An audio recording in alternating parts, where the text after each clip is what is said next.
L'article que je vais présenter s'intitule Robin des Bois, sublimation aux symptômes dans un cas de psychose. Il a été publié dans le numéro 31 de la revue Savoir et Clinique. Dans cet article, j'ai voulu discuter un cas de ma clinique pour lequel je me suis posé la question de la valeur d'un engagement religieux chez un patient alors qu'il était encore un tout jeune homme. Cet engagement n'avait pas permis d'éviter l'éclatement de sa psychose avec des symptômes envahissants et catastrophiques. Mon patient avait dû renoncer à la prêtrise et choisir une autre manière de poursuivre sa vie. Il était venu me voir car si ce renoncement avait permis de calmer ses symptômes, sa récente paternité avait provoqué leur réapparition.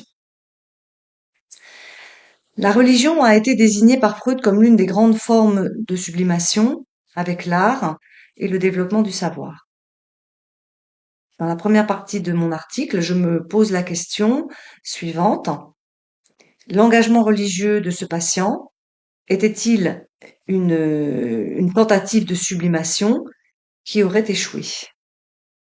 Pour répondre à cette question, je reprends la définition que nous a livrée Freud de la sublimation religieuse dans son ouvrage Moïse et le monothéisme.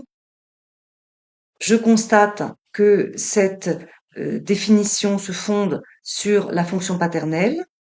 La fonction paternelle fait fondamentalement défaut dans la psychose.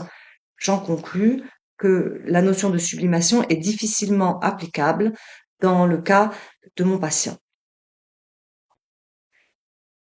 Dans la deuxième partie de mon article, j'expose la logique que j'ai suivie pour essayer de poser des hypothèses quant à la valeur des engagements de mon patient, les nouveaux engagements de mon patient, le mariage, la paternité, dans le maintien de sa croyance en Dieu.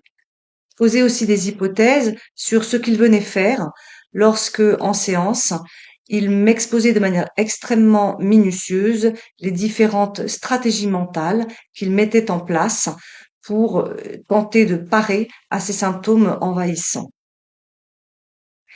Ces stratégies comprenaient entre autres l'invocation de noms, des manières de se désigner que j'ai mis en série avec d'autres manières de se désigner qu'il avait eues lorsqu'il évoquait notamment les premières années de sa vie.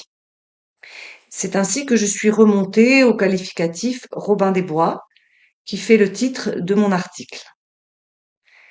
Robin des Bois, c'est le nom que j'ai donné à ce que j'ai repéré comme étant la création d'un nouveau symptôme chez ce patient. Et la question que je pose alors, c'est de savoir si ce symptôme ne serait pas propre à lui permettre de tenir en tant que sujet. Le cas est alors abordé dans l'article selon la logique des nœuds borroméens qui relève de la théorie lacanienne des années 70. Dans cette théorie, le sujet est désigné comme ce qui fait nœud entre les trois dimensions du réel, du symbolique et de l'imaginaire. Le symptôme, que Lacan nomme alors symptôme, est l'une des formes que peut prendre ce nœud. Voilà.